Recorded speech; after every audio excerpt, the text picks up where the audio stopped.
Today we're going to talk about performance anxiety for racing drivers.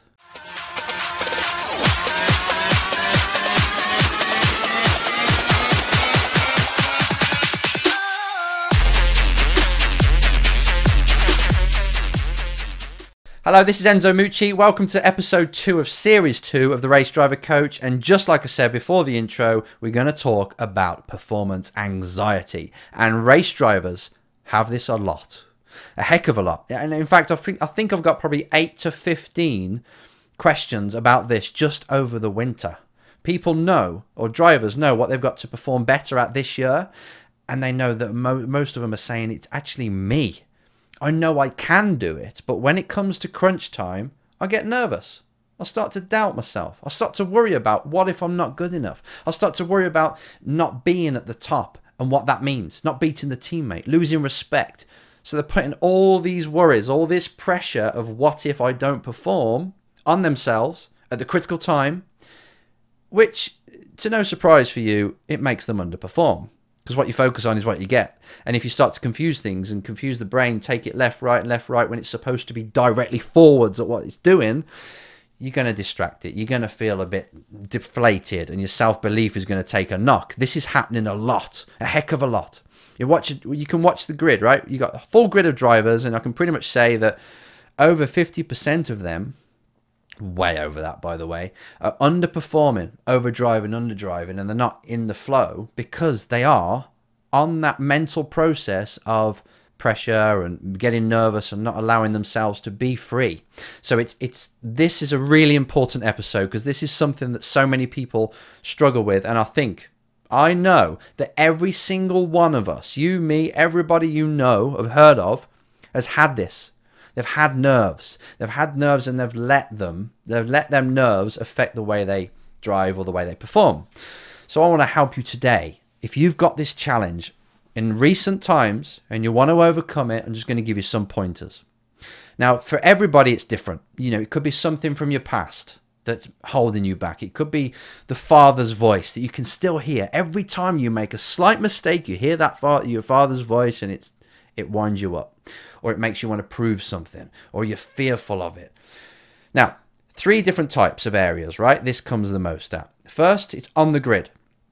Enzo, I'm on the grid and I'm really nervous and it's just making me fumble my starts, and then I'm overthinking and then the snowball starts. Other drivers have told me it's when it's in the assembly area or on the build up to a race. They get tense, they get that horrible butterfly feeling, but now it doesn't feel like butterfly, it feels bigger. It feels like I've got eagles inside me. They get that kind of feeling. And then you got the person, the race driver, just going completely different now on phoning people, approaching sponsors, doing the sales pitch. So it's actually, again, it's rejection and fear of not saying the right thing and saying the right thing that's stopping them actually saying anything. So they don't bother calling or making the call or speaking to that potential sponsor. They bottle it. This is what it's all about. It's nerves. I'll tell you what it is, really. It's you being nervous at a time when you've got to be switched on. You've got to be ready. You've got to have that warrior mindset of, I am going to execute. What have I got to do to execute? I'm going to do it. It's really simple, right? But then we overcomplicated it by our own issues, by our own viewpoints of how we're translating what the situation is. And that's what it really all is. So I'm going to give you one huge tip. This worked for me personally. When I was on the grid, you know, the whole morning leading up to the race, I couldn't eat. I was so nervous, and I tried not to show it to other people, but I couldn't eat. And when I was getting my seatbelts tightened up for me, you could see my breathing, man. People could see my chest, and I just felt a little bit sick, and I was like, I hated this feeling. Once the race had started going, fine. But then if I found myself in another position where I had to step up and the what if monster came, what if I do this and it goes wrong, got into the lead for the first time or something, it would come back again. That certain feeling, tense, you go defensive. Because what a driver cannot be is defensive. No sportsman or woman can be defensive. The simple reason is, as soon as you become defensive and worry and look in your mirrors and tense up, you're not flowing. The muscles are now rigid. Your joints are not flowing. Nothing's flowing. And all of a sudden, you get very hot, nervous, and before you know it, you've blown the opportunity. Drivers do all this all the time. So this is why I want to talk about it. So you're in this position. Let me just talk about the person on the grid or in the assembly area, the build up just before you go in. You're okay once you go in, but just before you go in, you want to control it. If this is the case, something that worked for me is a simple perspective change. I remember sitting on the grid and thinking to myself, you know what? This horrible feeling I've got right now, I'm not going to get this forever. I'm only going to be racing for this much of my life, and I'm going to miss this feeling. I'm going to be sat at home one day, and I'm not going to be racing anymore, and I'm going to miss this feeling because nothing else in life is going to give it me. And I started to have a little smile on my face, like, I'm going to embrace this. This horrible feeling I'm getting right now is a feeling that most people don't even get. They don't even experience it really. And I'm experiencing it on 20 times a year, and it's amazing. I'm loving it, and it started to change the way I feel about it. So then I used to look forward to being on the grid. Before you knew it, that feeling went. It then became excitement. It then became the sort of feeling where I want to do this. This is great. Here it is. I can feel it. I can feel it. It's coming. And then I'd be focused instead of worrying. I want that for you. And all I did was a perspective change of saying this isn't going to be around forever. Make the most of this, kid, because most people don't get this. You're so lucky. So I turned the gratitude sort of overview of it all, and that changes a lot of things. You can't be stressed. You can't be depressed if you're grateful. If you're grateful for the opportunity you've got. If you're grateful for being here. If you're grateful for your eyes and your ears working. Your liver. If you become really, truly grateful in something, you watch your mentality shift from being this ungrateful, worrying person, whatever it is, to being somebody who's centered and like, you know what? This isn't too bad. And maybe that's all we talk about today. If you can have one takeaway from this, every single day, preferably at the start, I want you to start your day thinking of at least 3 things that you're grateful for. And when you're in a situation that is, it's not the ideal situation, you're thinking, oh, it's so unfair, he's done this, she's done that, and I don't really like you're doing the opposite. Come back to center and say, okay, what's good about this situation? This crappy situation that I'm in now, what's good about it? And you start to be grateful about the lesson you just learned. I'm glad she's dumped me. I'm glad she's just cheated on me, because now I can go and find someone that deserves my love, because she didn't deserve it. Every single situation you can become grateful for. And if you can do this in racing, like just take a pause, a moment, everyone else is getting nervous and talking around you, but you just take a moment and you capture it. You capture that moment, you look around, have a little smile on your face, and just realize that you're racing a car. You're out there. You've got all these people working for you, all these people that have made it happen. You've made it happen, so be grateful for that. You sat in this car, and it's like, this is amazing. People would kill to be in this position. And I'm here.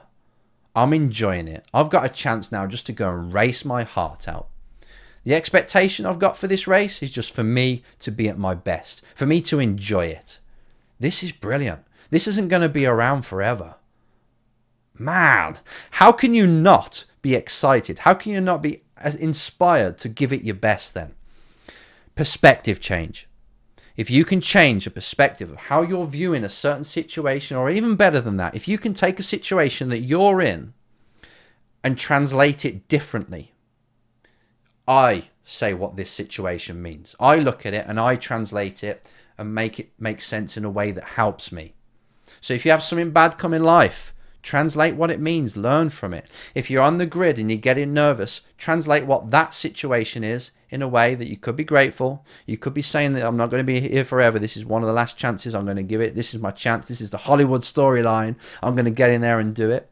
Or I'm so lucky, Anything can work on perspective change alone. Don't need any massive mental shift. It's just seeing it in a different way, coming out of yourself, seeing things in a better way that help you. It's life-changing.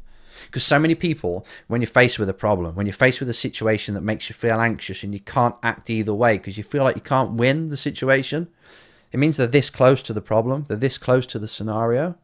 But if you come back, change your perspective, and a big one is ask a different question. So instead of you sitting on the grid and thinking, what if I don't pull this off? Or what if he's quicker than me? What are people going to think? You know, questions that don't really lead you anywhere, where your brain's going to go, well, you're screwed. It's going to say something to you that makes you feel worse. Change the question. Because if you change the quality of your questions at really important times, you have a different answer, a different feeling, and then you act in a different way. So instead of you saying, oh my God, if I screw this up, this is it. What's that going to mean? Yeah, you're going to mean you're out of a career. That's it, it's finished. That's what your brain's going to say. But if you say, how, this is now objective, how am I going to start and get P1 or whatever position you want into the first corner? So now you're focused on the process of what needs to be done. You're getting the ego of identity to results out the way. You're getting all the worries out the way, and you're focusing the mind down to what's got to happen. Process. Come away from goals. Come away from what does this mean if it doesn't work out. Bring yourself to the center and say what's got to be done. What's got to be done.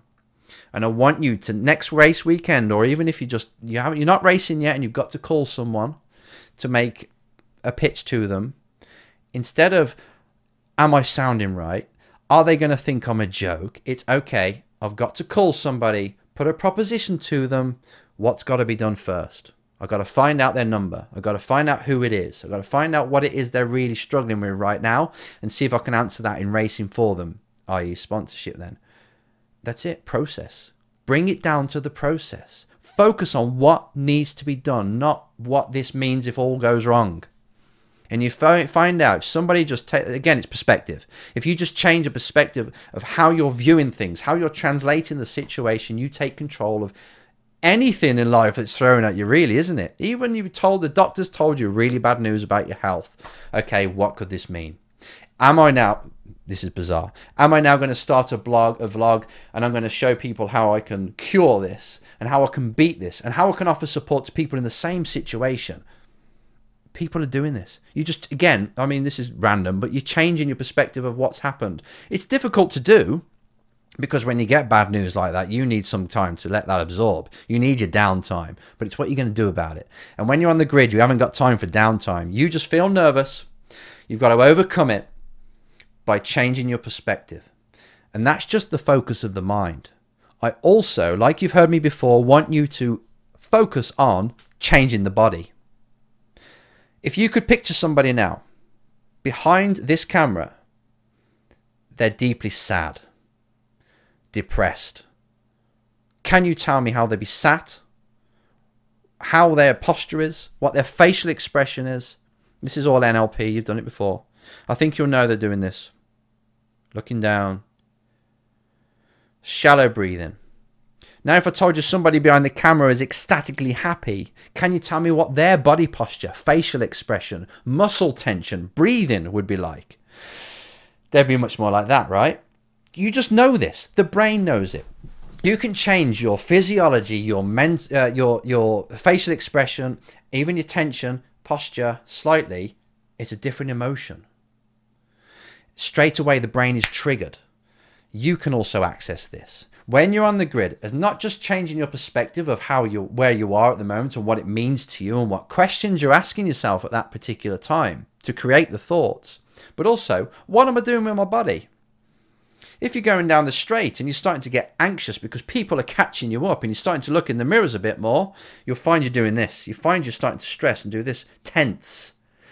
And the mind is focusing on it all going wrong again. Oh no, they're catching me up. Oh, you just missed another corner. You just messed up again. Another mistake. Now they're closer. Hot. Breathe in. Change your body. The focus should be, the mind focus at that time should be next corner. And you're looking up and you're just on process again. Process of how I execute the next corner. Next, next, next. That's what you stay on. You stay on next. But also the body, you can have a smile. As soon as they're catching up, you're like, yes, this is good. This is a challenge. Now I've got to focus. And you relax the arms, the shoulders. You do a nice deep breath and out. Next. And it's amazing how if you don't let the body imitate somebody who's stressed, then it won't. If you imitate somebody who's relaxed and excited and having fun, the brain goes there. I want you to practice this. Next time you've got to do a public speaking gig or anything that makes you anxious, Why don't you just not fake it till you make it, because it gives the wrong impression. Why don't you just pretend? Why don't you just be you when you're relaxed? Smile on your face. Be grateful for this moment you've got. You can now sell to a sponsor. And if it goes wrong, the actual worst thing that can happen is you learn how to sell next time to a sponsor and not make the same mistake again. So no matter what happens in this certain situation, you cannot lose. Because if you do not get the result you want, you benefit by the knowledge. And then you move on. And you won't even think about that moment later on in time, in the future. So everything's there. There's never a reason. Never. I want you to remember this as well. There's never a reason for you to let nerves get in the way. If you are, you're painting the picture that's making you nervous. You're asking the questions that are making you nervous. You're listening to the thoughts that are making you nervous, and you've got the body, the way you're holding it, the tension, the facial expression, that's nervous. Go the opposite way. Ask a question that is more process driven. What have I got to do?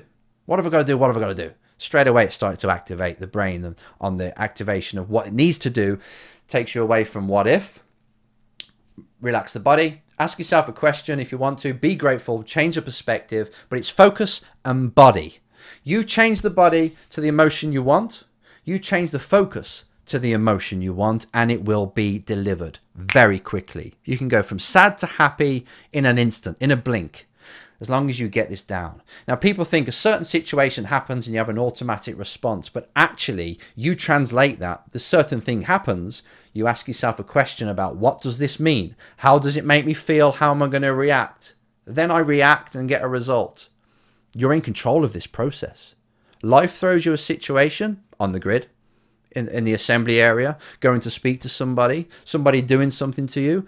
You say what that means to you. You translate it and feel how you want about it. So next time you're on that grid, you're starting to feel a bit anxious, start to focus and learn what to focus on for you that puts you in a mental state of what's got to be done, the process, how great this moment is, the opportunity you're going to take. Let everyone else get nervous. You're just focused on what's got to be done. Have the body of somebody who is confident. Now, if you can, I want you to walk around the room or sit in the seat as if you were supremely confident. If you were the person that had the most confidence in the entire world, how would you be sat? Do it now. How would you be breathing? What would your face look like? Where would your eye line be? And if you do this right now and you act out this super confident person, like a superhero, you watch what happens. Breathe it in. Look around. And you can just feel it instantly. I am confident. And okay, you're not going to walk into a meeting like this, but if you do this kind of trigger just before you walk into that meeting, you'll drop your shoulders a tiny bit when you meet them, but still you'll have that power about you. And the brain will just go, oh, I'm going along with this. And then you've got the focus of what you've got to do in that meeting. You've got to get into that meeting and you've got to find out what that company is suffering with. What's their problem? And then just see, out of curiosity, if your racing can help them answer that problem. And if you say, right, I can see that you want to get this product out to people in this age bracket. You know what? This age bracket are in motorsport. I've got access to them when I'm racing. Would you like to meet all these potential customers of yours? I can introduce you. I can broadcast your message and your new product. That's it. Some companies might not want that. Some will. You just got to try. You got to find out what their point is, what they're really trying to achieve, or the pain they're trying to overcome. And you're going into their company pretty damn curious, which I'll talk about curious in a minute. You're pretty damn curious if your sport, because you happen to be racing the car, but you're a business person. If your sport, the motorsport, you can give them access to is going to help them, overcome their problem. You're curious to find out. You're not there to give a presentation, to perform. You're there as a company growth consultant through sport. Can I help your company grow through sport? That's all you're there for as a race driver looking for sponsorship. It's not donation. It's a consultancy saying, right, you've got this problem. You need to market. You need to have a hospitality or F1. I can do that. And then you take the commission and spend it on your racing. Now, curiosity is a big one. I get a lot of drivers saying, right, it's the first test of the year. It's a big moment, or it's media day. And I'm really nervous that I'm not going to beat my teammate. I'm really nervous that I'm not going to be one of the best. even though I know I can, but I know I'm going to mess up because I'm going to worry about it. So then we go down, we see what emotion they're creating, why they're creating it, and we decipher that and say, right, this is how you created that emotion. So we're going to avoid that, and we're going to do the opposite. We're going to do this and this and this. You'll have a different emotion, and you'll be able to perform as you want. That's what we do. And one of the emotions I love to create in a driver is curiosity. That's when you're fascinated, even better. You're fascinated why you're P17. So you come in, you've given it everything, you're sure no one else in the entire world can get any more time out of that car. You drove it perfectly, which you know is rubbish, because that's never the case. But that's what it feels like, right? I give it everything, I'm P17. Instead of getting anxious and letting the teammates again see that you're this weak individual and easily beaten just because you're 17th, can't even overcome that. Come on. There's people in war right now and you're stressing about 17. Anyway, you come in, you give yourself time to calm down. On the slow down lap, you start to think, okay, what's the car doing? What can I do to improve the car? Maybe it's my driving, maybe it's there. You get in a bit more knowledgeable, straight on the process, but you're absolutely, even with a smile on your face, maybe, you're fascinated to find out why you're 17th. That's interesting, because I'm obviously doing something, or the car is, that's creating that result. I don't want you to attach any ego from now on to a result. Like, that's P1, that's where I am, I'm champion, I'm the best. Don't even do that. Because I know if anyone's like that when they win, I want to see them when they lose, because I know they're going to be bitching. I know they're going to be so easily beatable. If you see someone who's cocky when they're winning, that's one weak individual in the mind. Don't you be like that. Don't be result driven. Be inspired by results. So if your teammate is half a second quicker than you, fantastic, because you've got their data. They're just shown you a little nugget of this is how to do it, mate. You copy me here, you'll be half a second quicker with me at the same part of the grid. Thank you for finding that out, because I couldn't figure it out. No ego. And if you're 17th on media day, you look at it and go, fascinated. Now I'm going to get my driver coach or someone to go out in the corners and find out where they're doing it, because I feel like I'm doing well, but I can get better. Why? It's all about process. The result is nothing but feedback. I don't know why I keep looking over there. It makes sense to me. Result is nothing but feedback on what you've done. You've done this, this, and this and got the result, which I spoke about a lot, right? But if you, at the beginning, before you've even performed, are getting anxious about the result, you're going to get beaten.